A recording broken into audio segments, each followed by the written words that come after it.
there's work and then there's life. And the idea is that we're supposed to balance between the two, right? What exactly are we trying to balance here?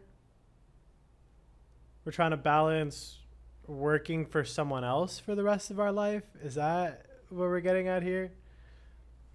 This whole episode is about work-life balance. Total scam.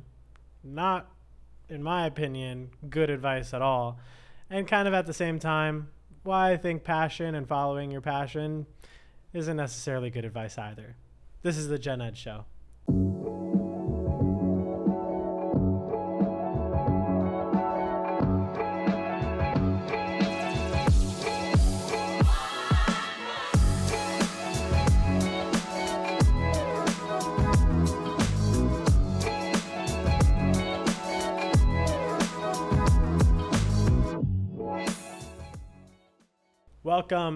Welcome back to the Gen Ed Show. My name is Eduardo de las Cuevas, your host. And like I mentioned, we're talking about work-life balance and also just kind of why I don't think passion and following your passions is necessarily good advice. So first, just starting off with work-life balance. What are we trying to balance? Working for someone else for the rest of our life, right? I don't know about that, man. Because the way I always saw it was that I don't think that I'm balancing work and life. I think life is work and work is also kind of life, because it's not like I'm never not going to work, because I don't really ever anticipate that I'm just going to like retire and like not do something with my time. You know, there's 168 hours in the week. And if you sleep 8 hours every day, there's still 112 hours every week. And then if you work out for 2 hours a day, 6 days a week, there's still 100 hours in the week. I mean, I don't know what I'm supposed to do with all that time, and probably I'm going to spend some of it working. But so if that being the case, the way I see it and have always saw it has been, okay, I'm not really trying to balance work and life. What I'm trying to do is I'm trying to actually just get out of needing to work and just being able to focus all my time on life and whatever that might be. Because the way I see it is that first it's, I need to make money, so that this way I don't have to spend time working. To, all right, I don't need to work that much to make a living.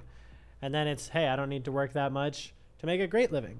And then from there, hey, I rarely need to work to earn a living.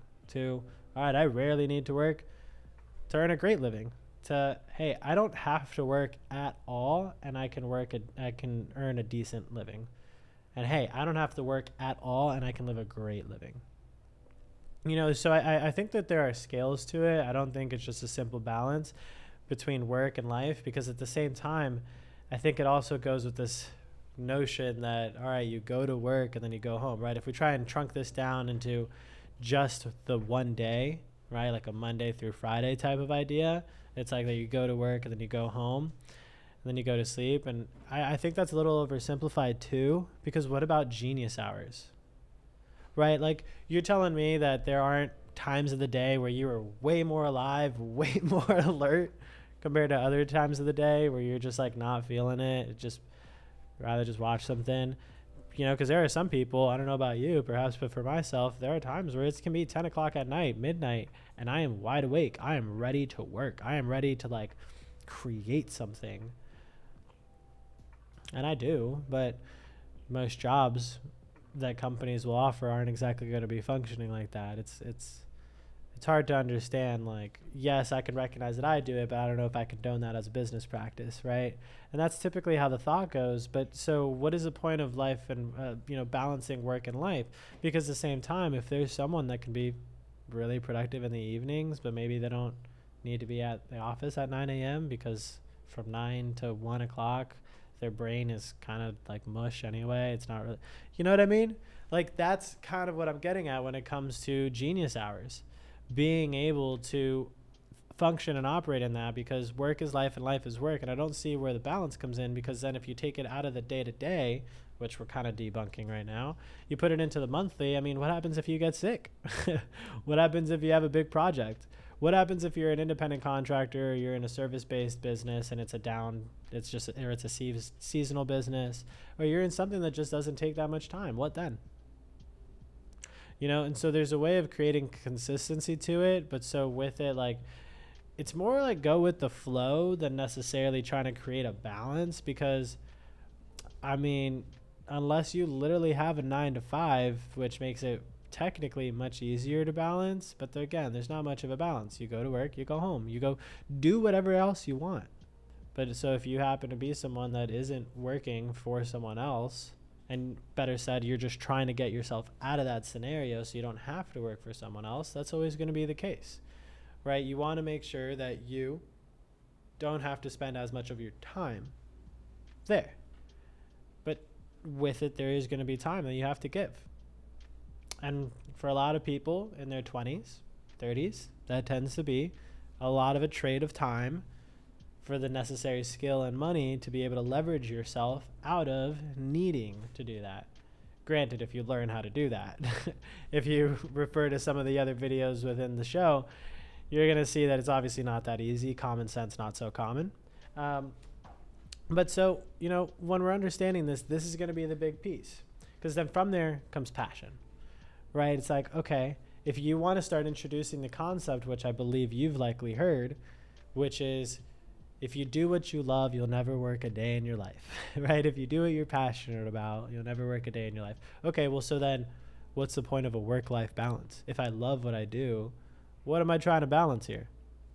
If I'm not eating food, sleeping, exercising, what else? I mean, if it's my passion, right? If that's basically would have been my hobby, if not for the fact to make money from it, what is work-life balance when we're also trying to put in the contradictory idea of do what you love and you'll never work a day in your life? So if we're trying to keep that idea, then I go back to what I said at the very beginning. What are we balancing here? Balancing the idea of continuing to work for someone else for the rest of my life? No thanks. No thanks, right? Or at least every time that I am not spending working for someone else is being spent building up my own business, building up things so that I don't have to, right? And that's always a big piece here, because is it really passion that's going to be the main deciding factor, right? Do you have to do what you're passionate about? Look, I started a trucking business. I can promise you I'm not passionate about trucks or hauling freight. It's pretty boring, in fact. But I think that's what I find so sexy about it, how boring it is and how unoriginal it is, because I'm just trying to build a good business. I'm just trying to not have to work for the man anymore, right? I'm trying to not have to worry about balancing shit anymore, right? That's what this is all about.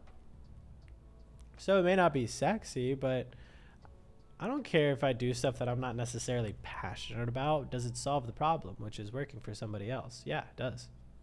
It does. It does very well, solving that problem. So with it, you got to ask yourself that, do you really have to be passionate about something for you to go ahead and do it?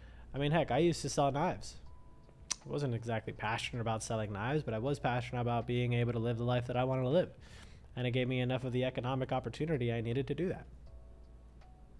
A lot of people, I'm sure you too, have watched The Office, right? The Office with Michael Scott and Dwight Schrute and Jim and Pam. You got the whole idea. That's a show about people in an office that sell paper. And we love watching that stuff, right? And at the same time, if you were a millionaire selling paper, do you really have a problem with that? I don't. I really don't. But I guess that might be the difference. Because are passions things that you genuinely have, or do they not also change over time? Over the course of time, you're going to get more into things compared to others. Your interests change. Your body might change, and maybe you had a hobby or a passion that was tied to that. It changes for people, and passions do change too. Or for other people, you could have a passion and then you go into business because you love it and you end up not liking it anymore.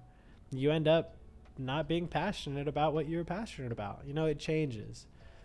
And especially for the younger crowd, you may have just not literally done enough. If you're sitting there and you're like, I don't know what I'm passionate about. I don't know what I like doing. Well, dude, you got to start doing something. Because you're clearly not doing enough of anything if you are still scratching your head going, what am I passionate about? Okay, you need to get out there. You got to go do something. You got to go work the jobs that other people don't want to work. You got to go work the things that you may not actually want to do, because you may end up saying that you may not want to do it because your body's natural resistance to naturally everything, and then you end up doing it and you might end up loving it for all you know, because passion isn't real. Passions change just like emotions, because work-life balance isn't real, because there's nothing to balance. You're going to live and you're going to have to work until the point that you don't have to work to live. There's nothing to balance. That's just a fact. So the question is, are you going to change that? Are you going to flip the paradigm? Are you going to put in the necessary time, money, and energy so that you don't have to worry about balancing work with your life and doing the things that you need to do regardless of how passionate you may feel, so that you live the life that you want to live? It's your duty, is it not? So, as always, make sure to like, comment, subscribe, share the show with all your family and friends and anyone that you feel that needs to hear this. This is the Gen Ed Show. I'm your host, Eduardo de las Cuevas, and we'll see you next time.